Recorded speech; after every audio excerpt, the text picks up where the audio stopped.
आज की इस विशेष रिपोर्ट में जहां हम बात कर रहे हैं हांगकांग के ताइपो जिले में बुधवार 26 नवंबर 2025 को वोंगफुक कोर्ट हाउसिंग कॉम्प्लेक्स में लगी उस भीषण और भयावह आग की, जिसने न सिर्फ एक शहर को हिला दिया बल्कि पूरे विश्व को ये याद दिला दिया कि इंसानी बस्ती में लगी एक अनियंत्रित आग कितनी बड़ी त्रासदी बन सकती है।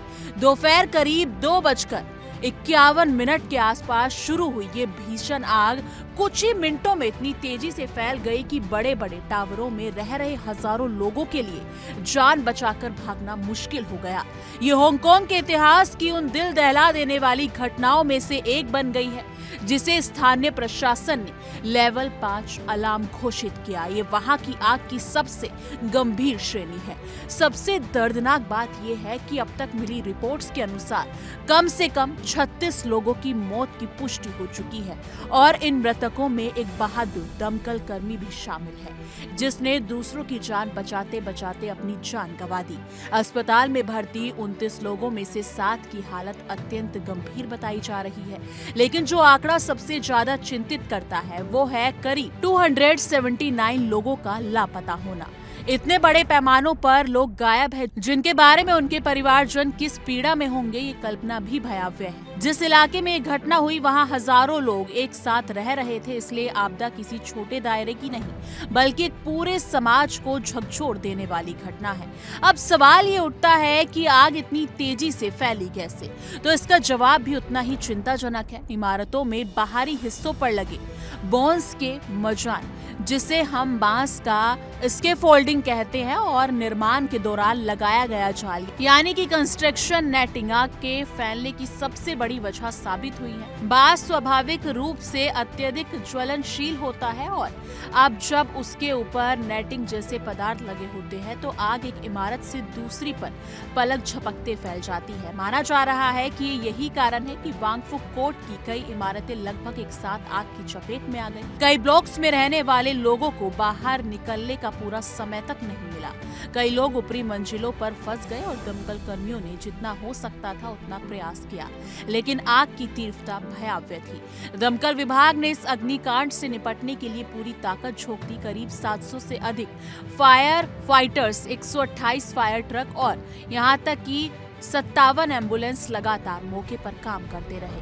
धुएं से भरी हवा, जलते हुए बांसों के ढांचे और इमारतों के गिरते हिस्सों के बीच वो लोग अपनी जान खतरे में डालकर दूसरों की जिंदगी बचाने में जुटे रहे। स्थिति इतनी गंभीर थी कि कई दमकल कर्मियों को सुरक्षित मार्ग बनाने के लिए इमारतों की दीवारें तोड़नी पड़ी। वहीं दूसरी तरफ हजारों निवासियों को भागकर आसपास के खुले क्षेत्रों में शरण लेनी पड़ी। प्रशासन ने तुरंत कई राहत केंद्र स्थापित किए जहां लोगों को भोजन, पानी और प्राथमिक मेडिकल सहायता दी गई। हांगकांग के मुख्य कार्यकारी जॉन ली ने गुरुवार सुबह मीडिया से बातचीत में कहा कि आग अब नियंत्रण में आ रही है, लेकिन राहत और बचाव का काम लगातार जारी है। उन्होंने कहा कि प्राथमिकता हर हाल में उन लोगों तक पहुंचने की है जो अभी भी इमारतों में फंसे हो सकते हैं या घायलों को समय पर मदद की जरूरत हो सकती है। साथ ही उन्होंने ये भी कहा कि घटना की पूरी तरह से जांच की जाएगी, विशेष रूप से ये जानने के लिए कि आग कैसे शुरू हुई और क्या निर्माण साइट पर सुरक्षा नियमों की अनदेखी की गई थी। कई विशेषज्ञ ये भी सवाल उठा रहे हैं कि इतनी ऊंची इमारतों पर बांस के मचान का उपयोग आखिर क्यों किया गया, जबकि ये तकनीक कई देशों में अब बंद हो चुकी है। दशकों ये घटना सिर्फ एक हादसा नहीं बल्कि एक सबक भी है, खासकर उन सभी देशों और शहरों के लिए जहां रिहायशी इमारतें लगातार ऊंची होती जा रही हैं और आबादी घनी। आपदा प्रबंधन, आग से सुरक्षा के मानक, निर्माण सामग्री की गुणवत्ता और इमरजेंसी निकास योजनाएं, ये सब कागजों पर नहीं बल्कि जमीन पर लागू होनी चाहिए। ताइपो की ये त्रासदी दुनिया को फिर याद दिलाती है कि सुरक्षा में की गई एक छोटी सी चूक कितनी बड़ी कीमत ले सकती है।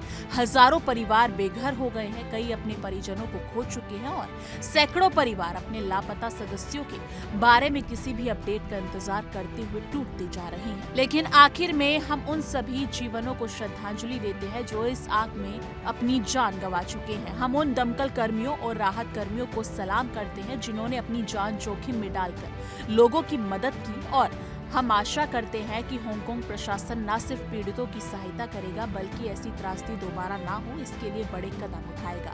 इस संवेदनशील और दुखद घटना पर हमारी नजर लगातार बनी रहेगी और हम आपको हर अपडेट समय समय पर देते रहेंगे। तब तक के लिए बस इतना ही। आप सुरक्षित रहे, सतर्क रहे, क्योंकि सुरक्षा सिर्फ एक नियम नहीं बल्कि जीवन का आधार है। लेकिन इस पर आपकी क्या राय है? कमेंट सेक्शन में अपनी राय जरूर साझा कीजिएगा।